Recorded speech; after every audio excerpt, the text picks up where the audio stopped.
Good evening, everyone. Thank you for joining us tonight for the second September River Volta with guests Barbara Langhorst and Carla Harris. My name is Callum and my pronouns are he, him. I will be your host for the evening along with Ian Cannon. Tonight, Barbara will be reading from her intimate and poignant rendering of A Cold Season in The Winter Blooming Tree.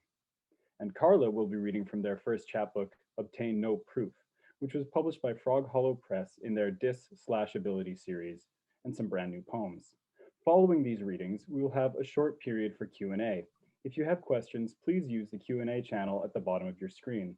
For comments, praises, claps, and snaps, which are highly encouraged, please feel free to use the chat function.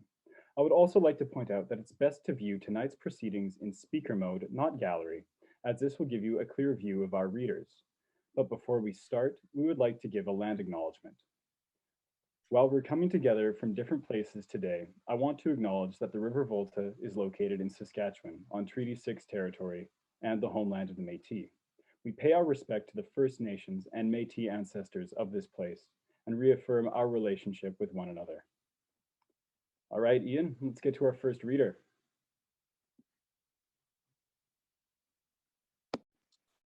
Should unmute myself first. Yeah, thanks for the introduction, Callum. First up, we have Barbara Langhorst. After teaching at St. Piers College in Munster, Saskatchewan for 19 years, Barbara has now moved back to Edmonton, Alberta, and shares her townhouse and its tiny perfect kitchen with her husband and their much beloved pets. Her first book of poems, Restless White Fields, was published by New West in 2012 and won a 2013 Robert Croce Poetry Book of the Year in Alberta. It also won the Saskatchewan Arts Board Poetry Book Award. Her debut novel, Want, published by Palimpsest Press in 2018, was a finalist for the Regina Public Library's Book of the Year Award in 2019. Her second novel, The Winter Blooming Tree, will be released very soon, next month in fact, and was published also by Palimpsest Press, and you can pre-order that now. Was there anything else you want to say before the reading, Barbara? No, I think that's it, except the books came to the door just minutes ago. So they Amazing. are out. The pre-orders will be filled. We have the goods. Thank you so much. All right. And Callum. And we'll just hide our videos and mute ourselves and then take it away.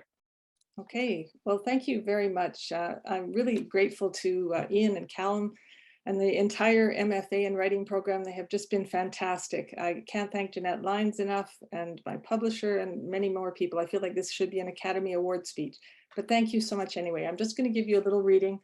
This is sort of a shortened version of the first chapter of the novel, where we meet Ursula, who is one of the main characters. There's Ursula, her husband Andreas, and their adult daughter Mia in this book. But tonight we're just going to hear from Ursula, who is at a pivotal moment in her life, as you will soon see. Ursula had been dreading this moment for a full 6 months. Here she was, alone in this peculiar office. The February sun shimmered in through a wide wall of windows. Ursula found herself seated on a teal linen sofa, a white woven rug with broad gray stripes beneath her feet. The hardwood floors were dark, and a black spotlight that looked like it had been lifted from a movie set guarded one end of the couch. What type of a doctor saw people in a place like this? Still, something about the space was familiar to her.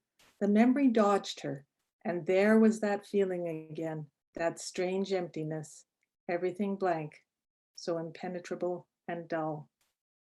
Suddenly it came to her, all in a rush.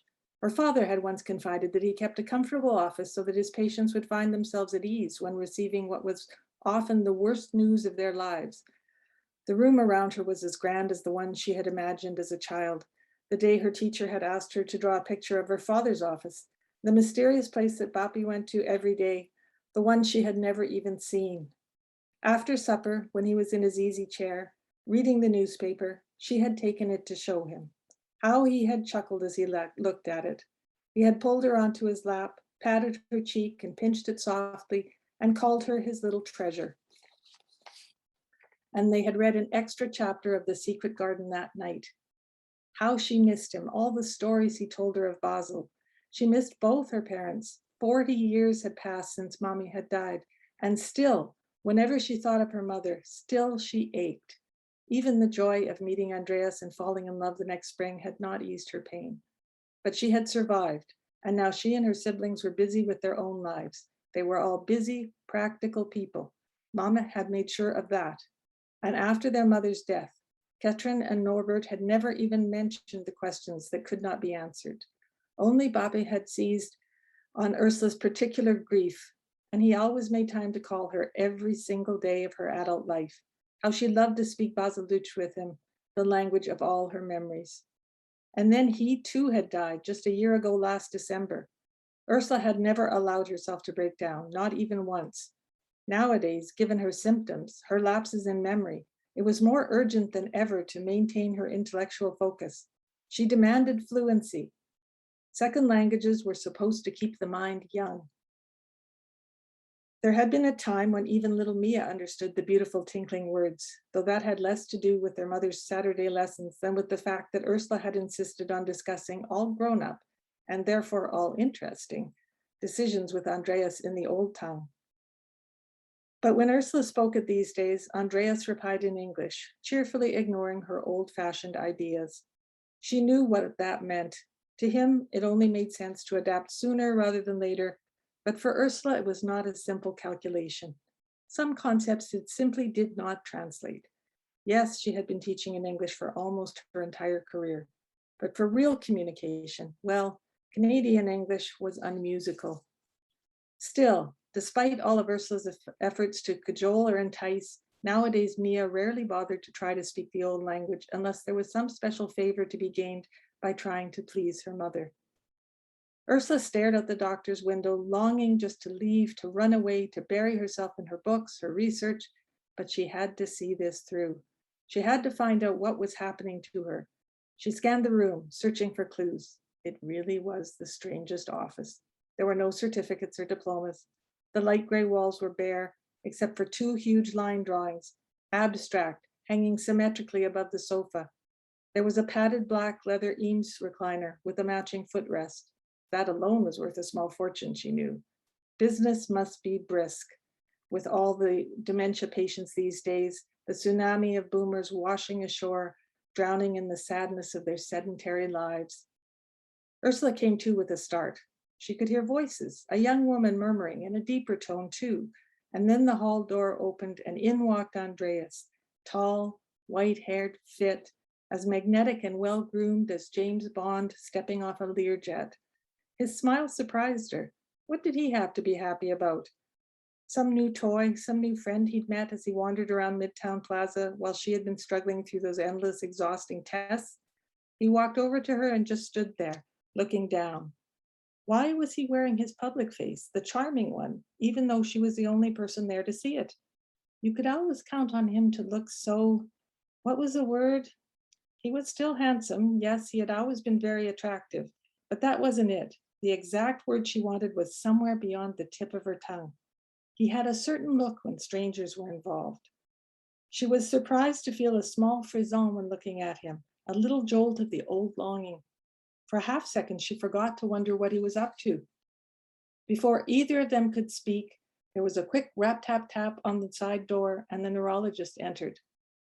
His receptionist slipped in behind him and set down a tray on the coffee table, then exited, closing the door softly behind her. Ursula remained seated, willing the great man to walk over to her. She was a bit unnerved when he did precisely that. He seemed awfully friendly. Was he bearing bad news? The young doctor introduced himself, shook their hands, and encouraged Andreas to take a seat beside Ursula. Then he settled himself into his trendy recliner, swung his feet up, and began to consult his tablet, scrolling through screen after screen. Ursula was so tired of waiting, she wanted to scream. The doctor was chatting about the weather. Andreas seemed relaxed, nodding at what the other man was saying, his arm resting along the back of the sofa behind her in what anyone else would read as a show of support, a gesture of protection. Ursula knew her husband was simply making himself large, asserting himself in these strange new surroundings. Right on cue, as if to prove she didn't belong in these polished surroundings, her stomach growled, and she pressed her palm firmly against her abdomen to silence it.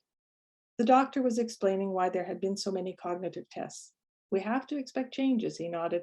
Growing old is a nuisance, but the alternative is so much worse. He paused to smile at his own joke. Ursula was in agony. Why didn't he just come out and say that she had failed every blessed task she had fought her way through that morning? She had been lost so much of the time. Who could remember those absurd pairs of words, the nonsensical lists spliced by demanding, unrelated tasks? But the great man just prattled on and on, with Andreas inserting what he thought were intelligent questions at every turn. Damn them. She was trying so hard to pay attention. She'd never been able to concentrate on mellifluous tones. Take the nightly weather report, for instance. Those smooth-talking meteorologists began in some important urban center, Ottawa or Toronto or Vancouver, sashayed to and fro, waltzed back and forth between major cities around the country, and long before they made it to Saskatchewan, Ursula would be wondering what groceries she needed to pick up tomorrow, or whether the homework exercises she had assigned would prove too complicated for her students. By the time she came back to the moment, the announcer was already finishing up with the latest storm bearing down on Newfoundland. Ursula was desperate to know what was happening to her, but Andreas was prattling on and on, the significance of this metric and that, the norms and standard deviations. She could hardly bear it. Her eye lit on the glossy coffee table book that was spread just so beside the carafe, the pages branching with 5 thin limbs of gorgeous apples, each one different, an array of yellows and greens and reds, each fruit shapely and perfect. There had been a time when she had known every variety by sight. Honeycrisp, Goodland, Norland, Parkland. What was the other one? Norlands don't keep as long, she thought, and then, as the men labored on and on, probing the statistics, their voices receded to a distant hum, and her mind simply lifted, and she was away. She hadn't thought about that tree in ages, not since the second summer they lived in Humboldt, almost 35 years ago. Ursula had fallen in love with a pretty little 5-grafted apple tree at the grocery store, of all places, on the very last day of their parking lot sale. The tree had stood tall and thin, nearly 2-dimensional. It hardly seemed too much to ask a fit young man, her fit young man, to dig one more hole and help her plant it. But Andreas had been so charming, so adept in the logic of his procrastination, and Ursula had not been so surprised after all. He hadn't refused outright to help her. A good husband would never do that. But while the tree waited on the deck, its long branches flicking against the wooden lattice, at last she thought she understood. Andreas would never find room amidst his fine calligraphy of nursery specimens for what was, after all, just one of his peculiar little wife's peculiar little whims.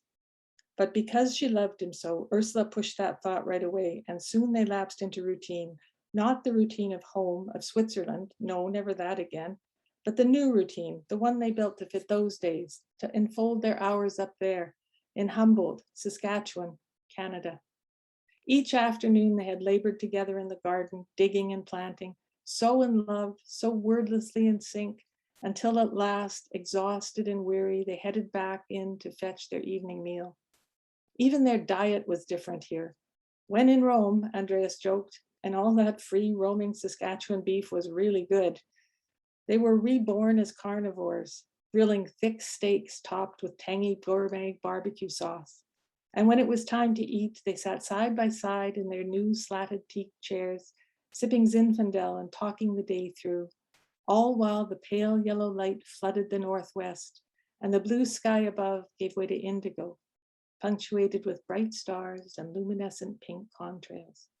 When at last the darkness was all around, they fed tall bonfires and delved deep into the stories of their lives. And at midnight, they retreated into the comfort of the house, climbed the stairs, showered together, made love, slept peacefully. By 9 a.m., the boreal forest was calling to them again, the day simmering with birdsong and lush with the vibrato of insects. Each morning, after coffee and croissant, they prepped lessons, tidied rooms, shared a quick lunch, then fled with the joy of truants into the garden once more. It was all so new that first July and August in Humboldt. By the time the long summer slipped into fall, the apple tree was just one more deck ornament, even to Ursula. And in October, when the first snowstorm hit, Helping Andreas haul the heavy pot downstairs seemed no less natural than stowing away the patio umbrella or folding the lawn chairs. How easy it was to ignore. And yet one day, when she had gone down to throw in a load of light wash, at last Ursula saw it, its graceful, espaliered limbs alight in a single struggling beam of sun. The room was thick with scent and pale petals and even a few spindly apple green leaves. And miracle of miracles, some of the flowers had set and small green fruit had formed. When she called Andreas, he had been just as astonished as she, and for weeks they spoke of it. Had they reinvented Eden, opened a portal into time if time could exist before consequences? But thirst and gravity must have their way. Ursula had consoled herself as she gathered the first handful of their never-to-be apples from the concrete floor. When the real orchard, the one in the backyard, budded out in all the ecstasy of May, she knew what the universe was trying to tell her. Hard work brought prosperity. So when at last Andreas had hauled the little tree upstairs, the slim branches lathered with petals and chartreuse leaves and elongated filaments troping towards the light, she was determined. It would not be too late. He would plant the thing tomorrow. But when he repositioned the base in its familiar water stain on the deck, she felt an emotion she could not name. And then the fresh wind stirred, and oh, how the dried blossoms blew. The faded petals were streaming before her when suddenly her eyes refocused. There was the coffee table, the large book, its photos of stunning clarity, the slender branches heavy with rounded red and yellowy green apples. The doctor was speaking. With academics, the decline can be as sudden as falling off a cliff. In most cases, though, minor confusion of MCI, mild cognitive impairment, appears first. Andreas replied, and when family members notice this mild confusion? Ursula swallowed hard. Was that why she was still functioning as well as she was? Because she was an academic? But she'd read about mild cognitive impairment. According to Medline, she had all the symptoms. To hear Andreas just pleasantly relating that he had been observing all her mistakes in his superior way, well, that was too much. She couldn't breathe. The doctor continued, patients score 24 or less on the MMSE. Those with dementia decline until they stop tracking time and space. But even before they reach full-blown disease, MRI or PET scans can help to confirm the diagnosis and rule out brain tumors. Confirm the diagnosis? Confirm what diagnosis? Stop tracking time and space? Did she have MCI or dementia? Ursula blinked. She wanted to weep. She wanted to scream. She could hardly ask them to go back and explain, led on that she had entirely forgotten to pay attention to what they were saying. Why on earth had she let herself daydream right when it mattered? Why couldn't she have listened just this once? The doctor turned towards her, his eyes searching. Ursula, you're very quiet. Are you with us? And yet, somehow, despite everything, the right words came to her. She didn't even have to pause to think. Such an odd question, doctor. Of course I'm with you. This is not a seance. She smiled. And the doctor's face creased as he smiled back at her. He was not so young as he had appeared after all. He shook his head, saying, a seance? That would be remarkable. He turned to Andreas. Your wife has quite the sense of humor. Excellent, he smiled. That will make all the difference. Enjoy yourselves as you plan. Plan? Ursula shook her head. Our lives have been planned since we were 7 years old. The Swiss. Andreas corrected her quietly, his voice melodious as ever. As often as we can. The doctor didn't notice. He was staring at the electronic chart as if it were an oracle, channeling all the mysteries of the cosmos. Life in, where is it? Ah, yes, in Humboldt. Must be quite the project for you, he said absently, tapping and scrolling. After growing up in Europe, your family doc can monitor her condition, of course, or you can contact me if his voice trailed off. When? She prodded. He met Andreas's glance, cleared his throat, and then continued.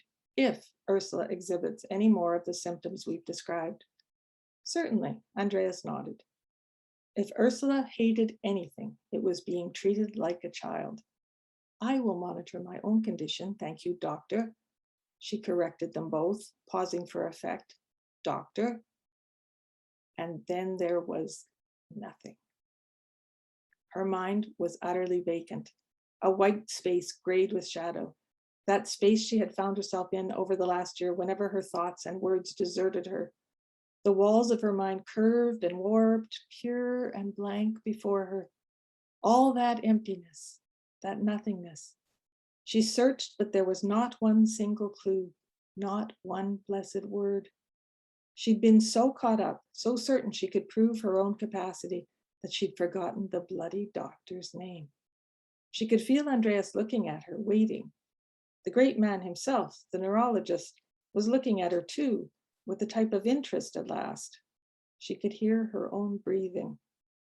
Andreas casually finished her sentence, Dr. Paul. The sun's angle had changed, leaving her in shadow. Ursula felt cold, rigid, tense. She had to say something. She could see the steel filing cabinets, rows of them, in the office in the high-rise across the parking lot. She found herself studying the people over there, standing by the water dispenser in the window. She had to say something. Dr. Paul. Paul McCartney was her favorite Beatle. How on earth had she forgotten that? Of course, Dr. Paul, she'd heard. The men exchanged glances. We're grateful, Andreas started to say. Ursula was anything but grateful. She couldn't bear Andreas's people-pleasing, not at a moment like this. She stood up, spoke a little too firmly to compensate. Yes, of course. Thank you for your time, doctor. We really must be going. She looked around the room for her things. Where in the world had she left her coat? The doctor swung his feet to the ground and rose smoothly from his recliner. He looked into her eyes for a moment longer than she expected, then glanced at Andreas, who had risen beside her. The most important thing now is to get some rest. The MRI will confirm my diagnosis. I'm 95% certain, and there's nothing like worry to impair memory and increase deficits. Now might be a good time to retire. Even a leave would help, but keep busy. Find a hobby that uses your mind. You can call my nurse. He paused, glancing from Andreas to Ursula. No, better yet, your family doc can supply the paperwork. If you're interested, he said, looking down at his tablet again, there's a nice support group in Aberdeen. Andreas nodded. Only an hour away. Only an hour each way. Ursula fell silent. It was certain then, she had dementia. Why else would they need a support group? We'll look into it, Andreas spoke again. She saw him turn and bend, retrieve something from the end table beside the sofa.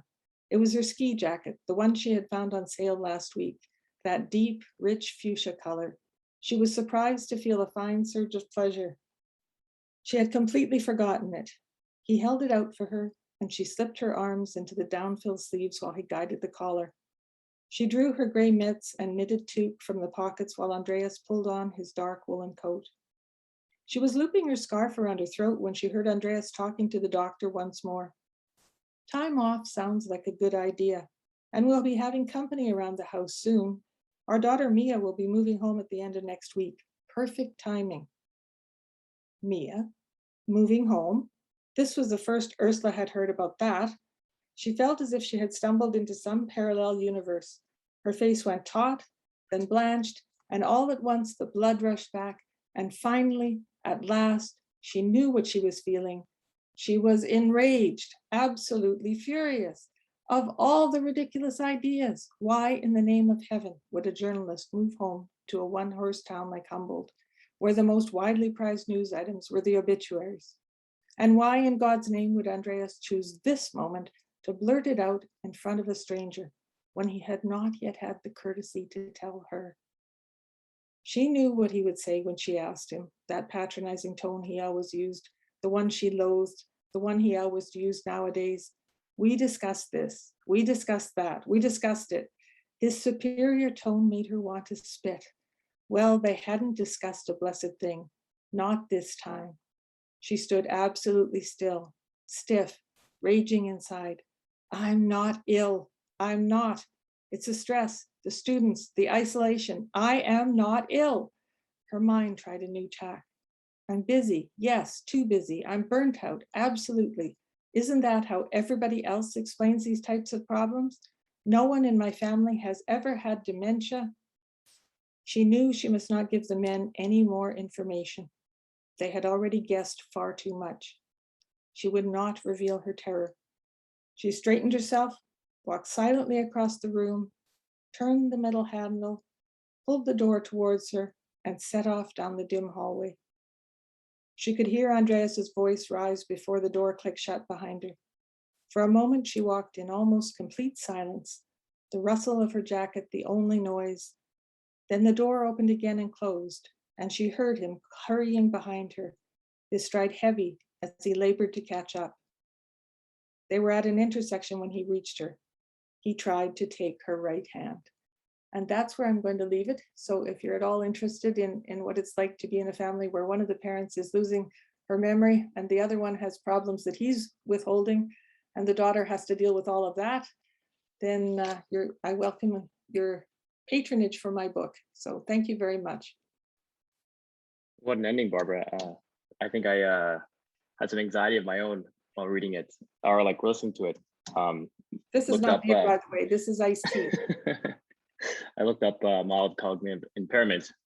And then I also just felt like that moment, you know, when you can't remember the name. And I feel like it's like a memory in the rope just slipping out of your hands. And you're like, but yeah, wonderful. And I do think that fear, though she seems to be, you know, actually going through some kind of level of decline, but it is a fear that I think almost everyone deals with. What drew you to that specific topic?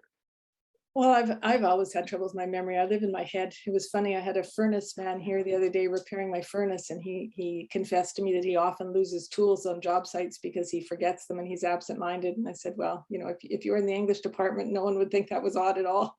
We all live in our heads.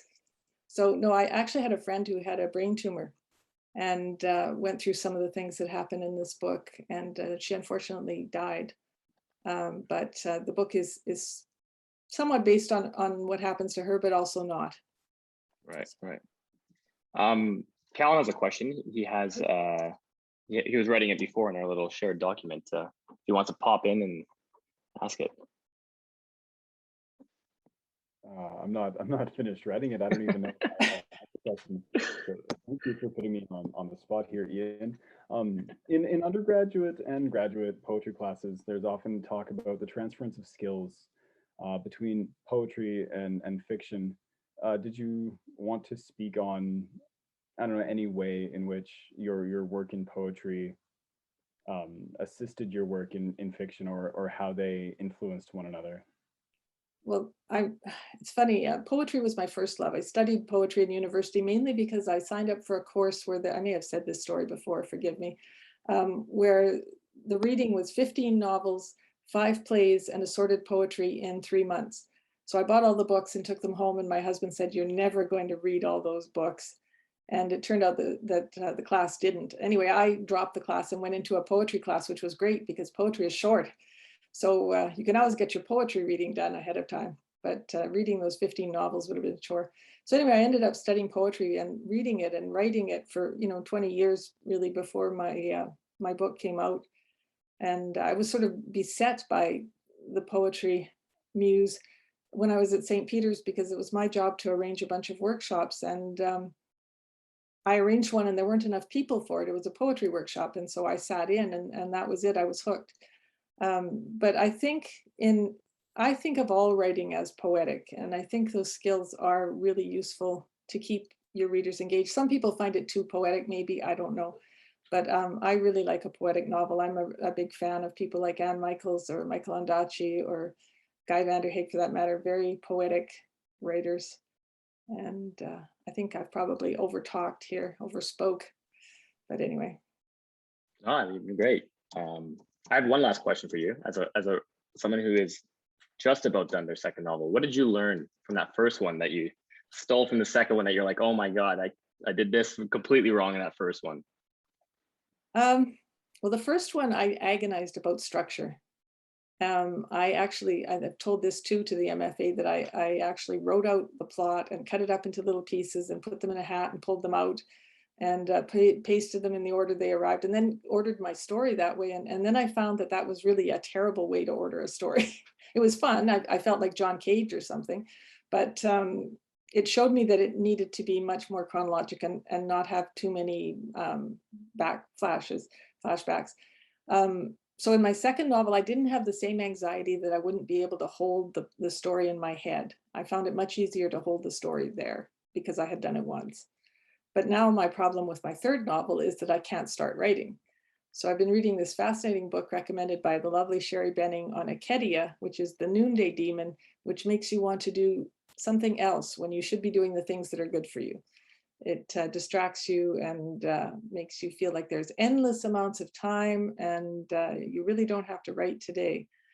So that's the I think the new project anxiety. I think everyone feels that. Yeah. I didn't feel it with my second book. I didn't feel that at all. I just jumped from the first one into the second, but the third one, yes. Sorry to cut you off, Ian. Oh, no worries. No worries. That was good. But I think we'll stop there, and then if we have any more questions at the very end after Carla, we'll bring you back on, Barbara. Awesome. Thank you so much. All right. So next up here, we'll just stop that. Oh. I accidentally muted you right after you muted yourself. I'm really good at that. I get too keen, jump right in too soon. Yeah.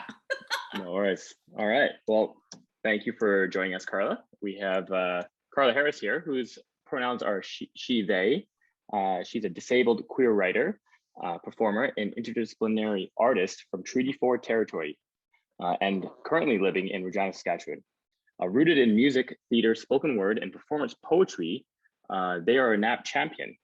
Carla writes to explore and better understand their lived experience and is currently working on a larger collection of creative nonfiction poetry. And did you want to tell us about your NAP, being a NAP champion? Oh, that stood out to me. Seriously, honestly, I think I've learned the best rule about writing from Louise Bernice Half. I was at one of her readings and we chatted afterwards. She told me she gets up at 4 a.m. when she's working on a book and writes and then sleeps and then goes to work. And that's what I do now. And I love it. It is the absolute best because I'm never worrying about something else when I'm working on my poems. And so it's really been a lovely, but that means that I'm very good and very precise with nap quality. What's the one nice thing about being a writer was you're probably a big reader. And if you're a big napper, that means you can either read or nap. You know, you'll get one or the other. You'll sit there and like, I'm gonna either fall asleep or read some more. And it's either or good. I feel like they're both a nice ethereal kind of like resting the mind from worrying because you're concentrated on something or you're knocked right out. Yeah. All right. Well, whenever you're ready, Carla. Great. Go ahead. Thank you. I'm going to start tonight. I've made my little chapbook. There are only a couple of copies left of this first one, but a lot of the ideas are moving on.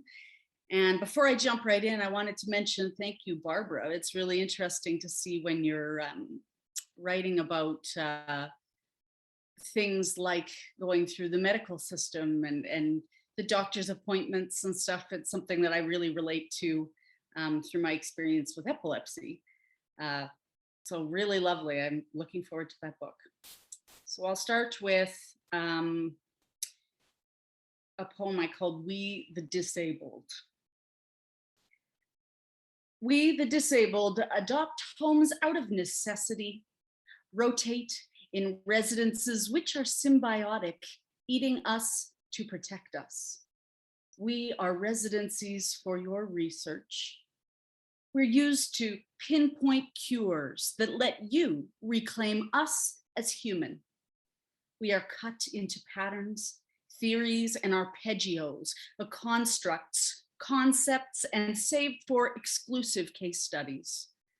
We carry titles for the architects to add new wings, rebuild and reform, plow our minds to pour us new foundations where the same support beams have been breached. We know the difference of your synapses paths. Sometimes the able-bodied theories on what we are and what we have are maps we carry with us. These feelings are all we have known. Is our perspective internally ableist? We wear bracelets to brand the world alert and turn the audiences from listeners to watchers. Our lives move on as diagnostics are corrected, our bodies disassembled, picked apart, then rebuilt and reminded.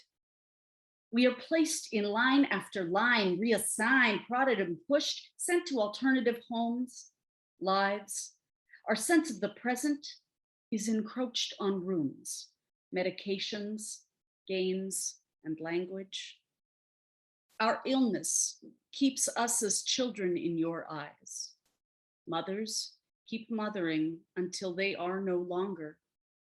Love is a caution. Support for your love is a failure that loves in return.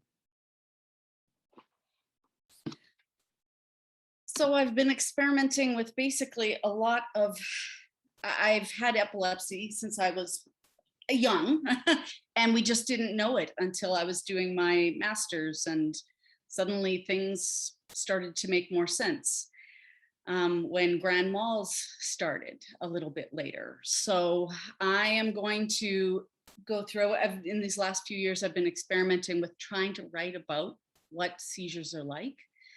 And so I'll start with my seizure poem.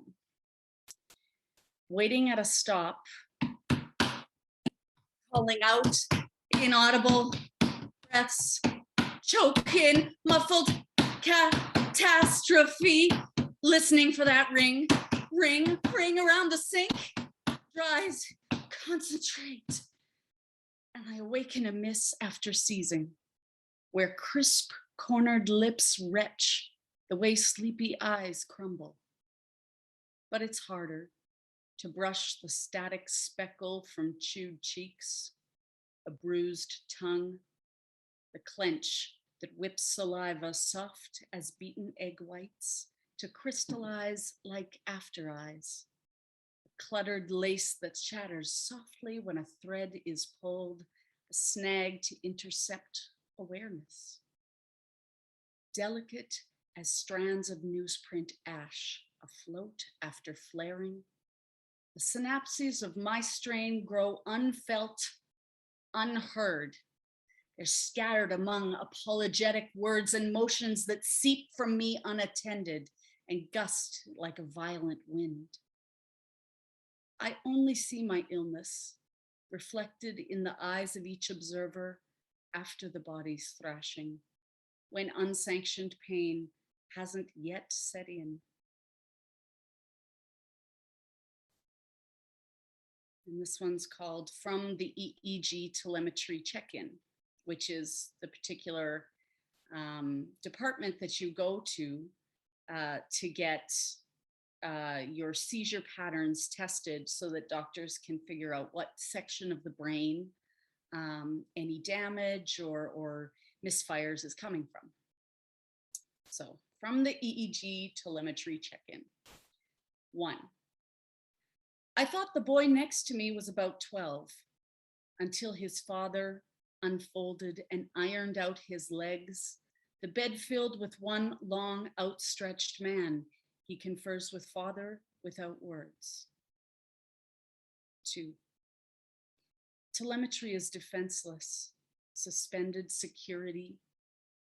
Knowing I would smell fear from onlookers, I was too tired to offer formaldehyde smiles. I asked them not to come and floated through the gate the way sky washes to glass over the highway of the emergency triage.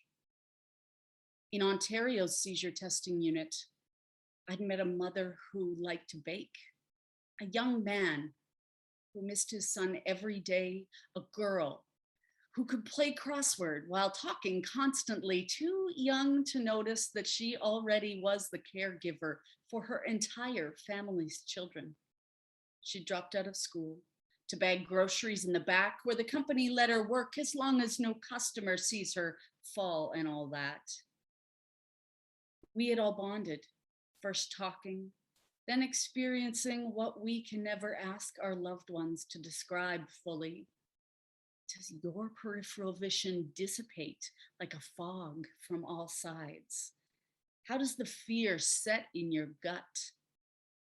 Can you tell if they know you're seizing, or are you even more alone? I was ready for just another test like the last one. See you in a week. 3. Sleep is risk, the suspension of consciousness, the removal of eyes, of proof, like the way they roll back into nothing.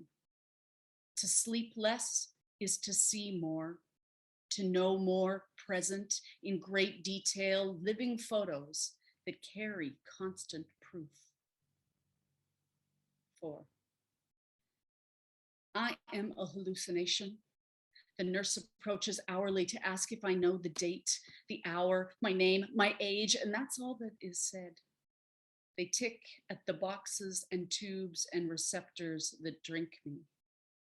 They walk back to the desk and lift their Crocs to the counter. I freeze to feel what might move any moment behind my eyes, tied to this bed of cords and computer screens. The camera on the ceiling is an eye that blinks red. I know there's emotion, as geese feel the weather shift. The burning in my inhale, my nose tastes vinegar, alcohol, antibacterial perfume, yet my nose and throat are receptors that I never sense in seized dreams.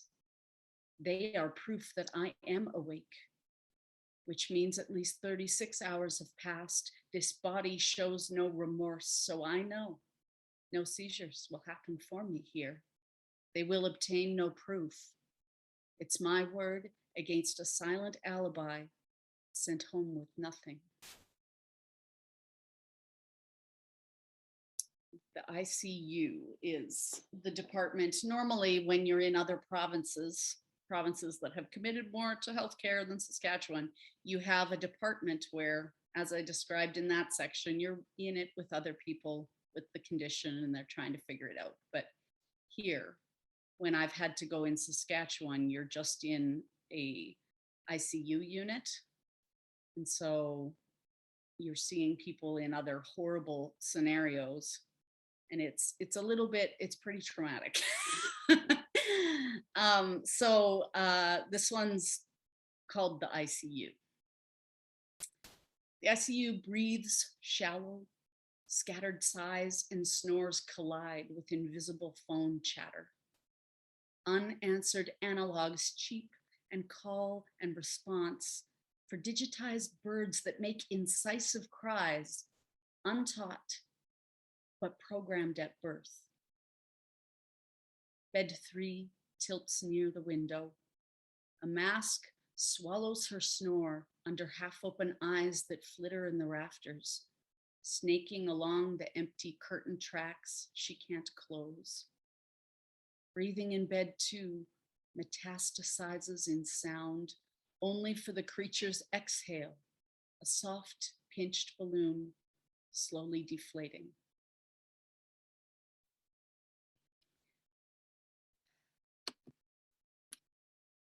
So the other thing that I've been trying to figure out is so much about how my seizures work is I'm not present when in them, when the seizure's going on, but I feel it coming on and I have consciousness again when I'm coming out.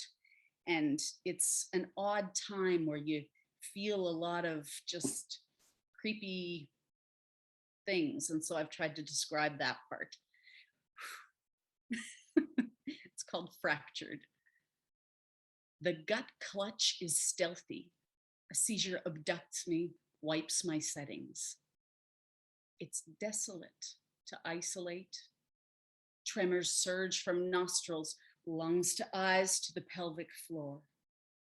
A purest disconnection, one emptiest mind. Fear steams like a mechanized reaction, a skipping record.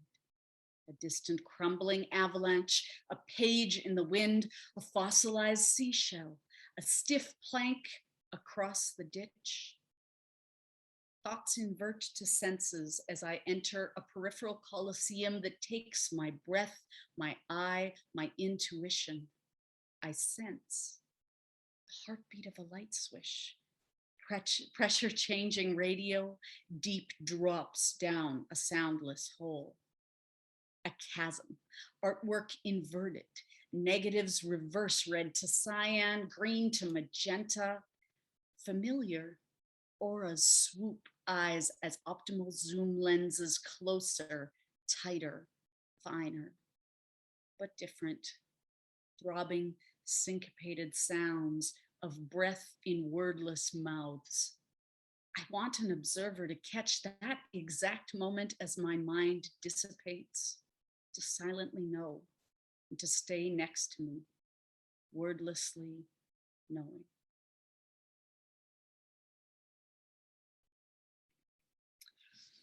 Oh gosh, I hope I'm not like reading way too long. I've got to find where my clock is because I can never tell. Okay, good. So I'm gonna give a peek from, because right now these have all been from my chapbook. But the whole process of writing this and the rest of my story, basically it's turning into a creative nonfiction book.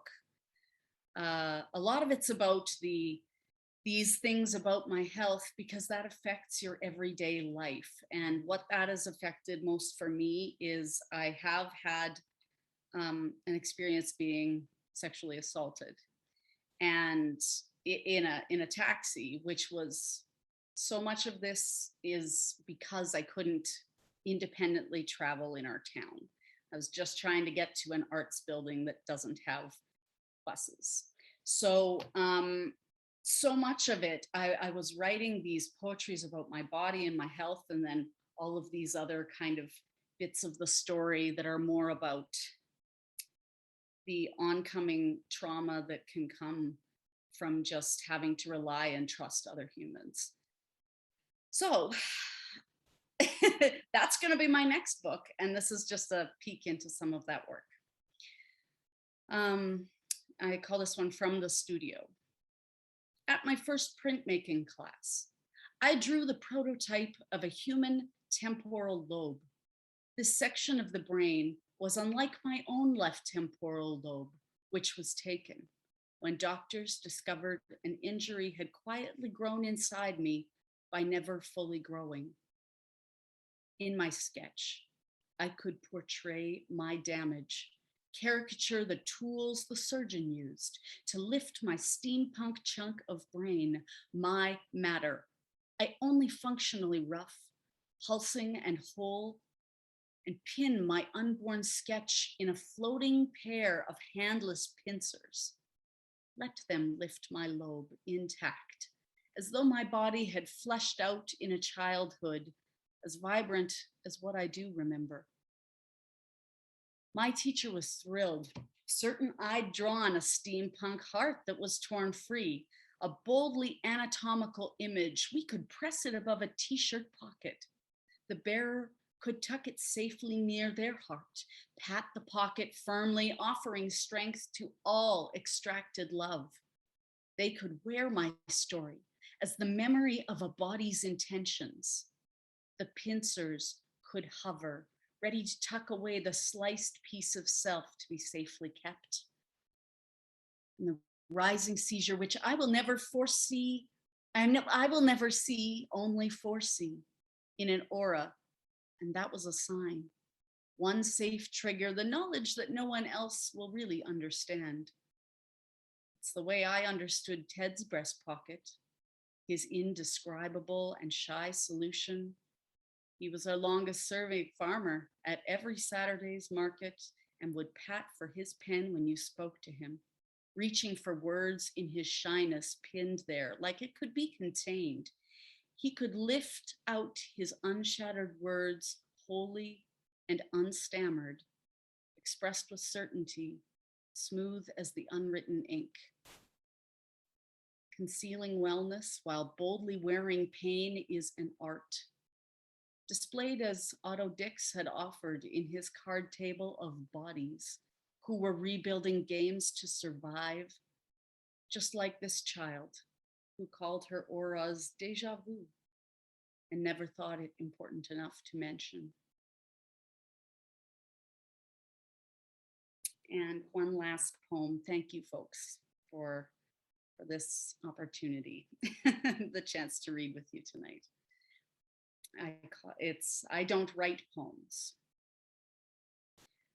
I don't write poems. I heal them, weep them through veins, drain them out my pores, mix them to harden in the reaction of a curing.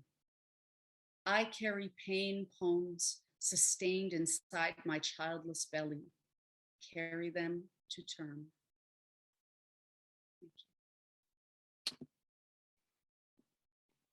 Thank you. Those were very, very powerful. You can definitely feel the theater coming through as a full-on experience.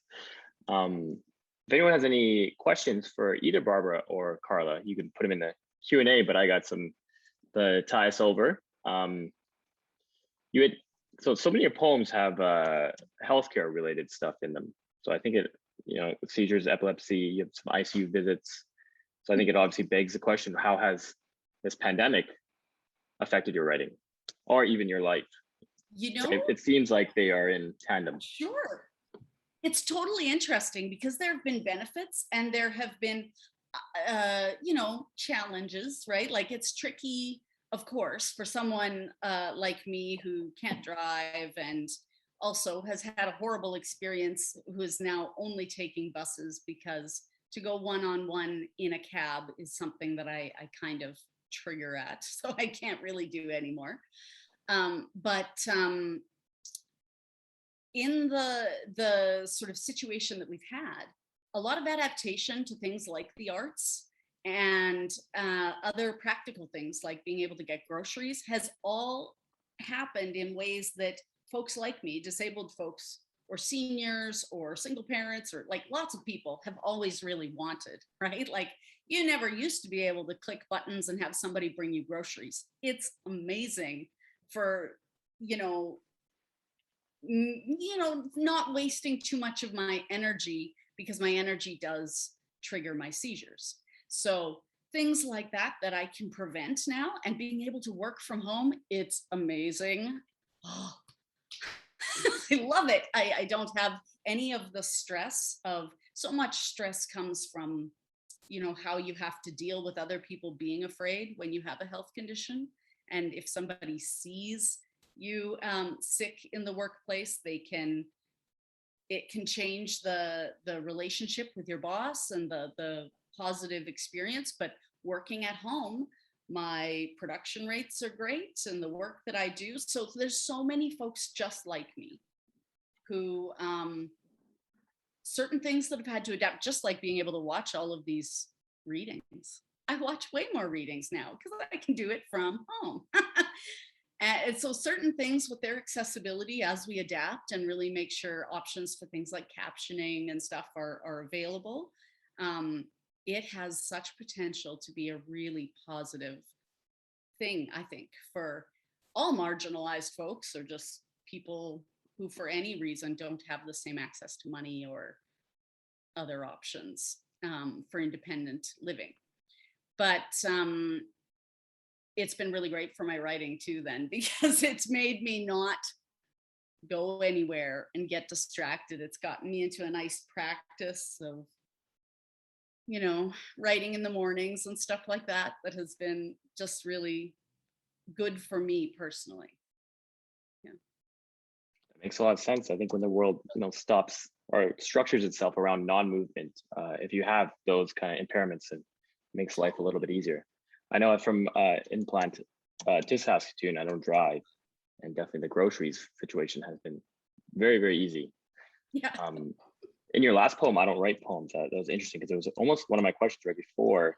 Just that, can you talk a little bit about that? The physical, almost curing element of creative output. Yeah, it has definitely. I can tell you that getting back into creative work was really huge for saving me, actually. I was going through a really difficult mental health state after my assault, and so that's where the majority of this writing sort of started. I went to a Sage Hill, to work on some ideas that I had, and I wasn't sure where things were going to go. And having such incredible teachers to work with, from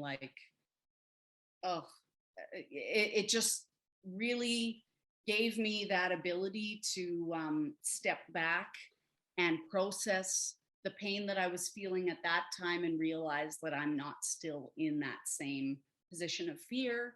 And so the growth that came with being able to write, I am not kidding, it has been my lifesaver. Absolutely. And which is so exciting when you find these little niches of creative output as a healing tool, and as a thing that kind of motivates you and keeps you, I don't know, just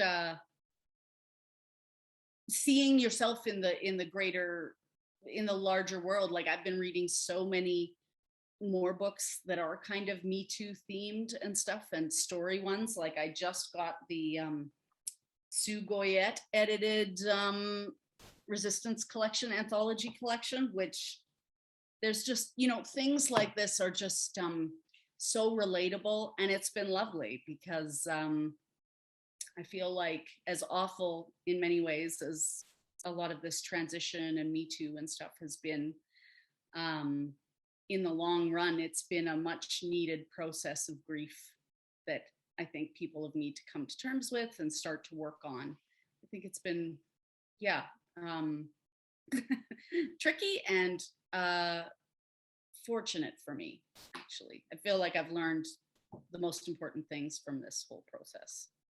Yeah, I think grief on one side of the gender spectrum, and maybe reflection on the other, which has been good. Yeah. Yeah. It's so interesting how complex that is, right?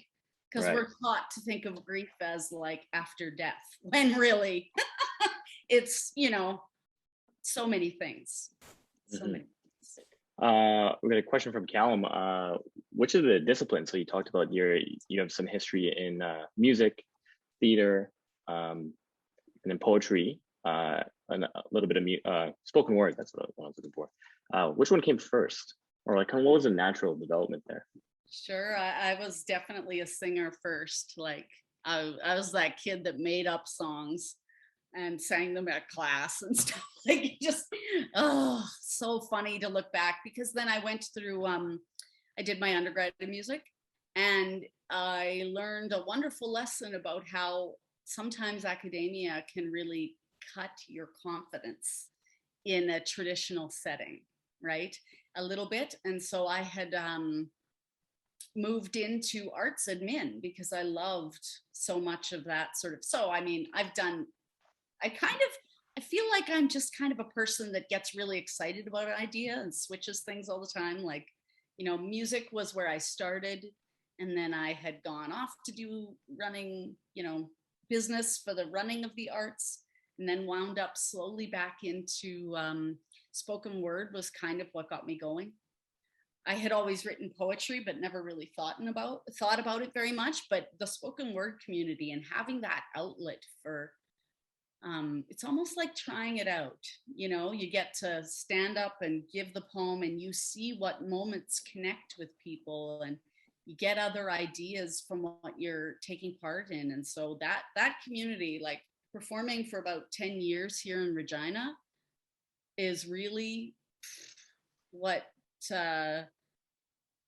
got me totally started, and got me less nervous about trying those taboo kind of topics like health. Mm-hmm. I always thought spoken word was kind of the theater and poetry, meeting in the middle there. Totally. I think Callum has one more question, and then he can take it away. It looks like we don't have any Q&As. I wouldn't feel too bad. I don't think we've ever had any questions in about 10 of these. everyone. The Q&A panel is there if you'd like to use it. But yeah, I've now got two questions. I really dug that hand percussion that you were doing. Are there like any other ways in which music bleeds into your work? Like, and then I thought, like, do you, while you're writing, do you listen to like a metronome, or even while you're like practicing recitation, do you have like a metronome or anything like I that? don't use a metronome anymore, but only because like if I know what speed I want, I know. Like I spent so many years with metronomes. I know like what's the 60, like, Yeah. but yeah, a lot of it I've experimented with it, and I've started to, because I've done a lot of like pottery and other kind of textile, what do you call it, felting, other sort of art practices as a creative exercise, and I love it. I find that I'll sit down and work on something that I totally have very limited experience in, and the way that you kind of get curious and excited about it when it's something new really gets me to lean those over. So yes, the way that seizure poem is written, I was thinking of notation for drums, which is like the X's, but I couldn't figure out a way to put the music note flags, like the note stands out of the X's like they do on, I couldn't find a way. So then I just gave up on it. But I like to actually experiment with those two. Like I do perform it with rhythm, or a friend asked me if a friend gave me the idea, and I love doing it if I have a drone, to use the white noise sound for the rhythms. So in between the words, it's kind of going in and out with the, and I love that too. But I don't have a drone at my house, unfortunately. So that'll be the next thing. I'll get a drone pedal. I just really love, though, to experiment with like rhythm. Yeah, a lot of that comes in. I feel like I've never written songs because my lines aren't always the same, but they have a sort of they tend to have just a comfortable spoken rhythm. I definitely speak everything as I'm writing it. Very cool. One more question, sorry. What is like I guess a tip that you would give to a beginning writer, or any writer, about adding more music to their work? Like, is there like one tip, like one place to start that you would love to share with us? With adding more music, there's a few actually. There's a new one right now coming out from Charlie Petch. I'm just going to type it. Charlie Petch's first book is with Brick Books, coming out right away. And they are a performing artist too. And they do a lot of stuff with music and generally, and rhythm in the background. But it's the first time I've seen a publication do it this way. They've notated the sound instruments and stuff, like they've written it out, which is super interesting because Charlie Petch does all kinds of quirky things, like using a saw, and you can strum a saw to get these wild sounds. Or there's a really good, I wish I could remember the author. So they have it, I'm gonna have to look it up because I have a horrible memory for names, but actually I had been given the book when I was working with someone at Sage Hill to look at, and they've written things for a whole bunch of different paintings, written little poems for a series of paintings by the same artist. And it was super incredible. Like, what do you call it? Ekphrastic poetry. And then some of them were also like for sound cycles. So really, I just love, I actually love to do it like in a way that I know no one will pick up as notation. Like that's basically my rule, is I'm not going to follow rules because I don't want anyone to like me. Maybe I'm not a hockey player, so how would I describe hockey? I try to like make it as distant from the notation style as possible, just so that nobody feels like they're not experienced to know what I'm talking about. And just let it get me thinking in a different way. I do listen to a lot of music while I write though too. I feel like I'm just going on and on. It's because writing is so exciting. It's so much fun and fascinating. I think it's rare that you get to sit down and talk about it. So it's I know. such a great experience. Yeah. Especially now that we don't have readings to hang out at, and everybody starts, gossiping about the frustrating moments of what they were trying to work on. Yeah, so I think you gotta indulge sometimes a little bit in the moments. But I do think we're gonna wrap it up though. Lovely. Thank you so much. Yeah, thank you, Barbara. Thank you, Carla. If there are no more questions, and doesn't look like there are, which is classic, we will move on. You can take it away, Kellen. Yeah, thank you again to our wonderful readers tonight, Barbara and Carla, and thank you to the University of Saskatchewan Department of English for their support, guidance, and access to Zoom. Diana Tegenkamp and Jessica Klein for their support in event setup, our wonderful professors and supporters, Jeanette Lyons and Sherry Benning. And as always, thank you, everybody who's come here to listen and watch and take part. See, the chat is very active and positive, and I love it. Our next River Volta will be on October 20th. It'll be featuring Diana Tegenkamp and Dee Hobson-Smith. Our next podcast episode is set to go live on Sunday, the 26th of September, and will feature Shannon McConnell and Ian and I hosting. So keep an eye on our Facebook, Twitter, and Instagram pages for news on our upcoming events and other recordings. Have a great night, guys.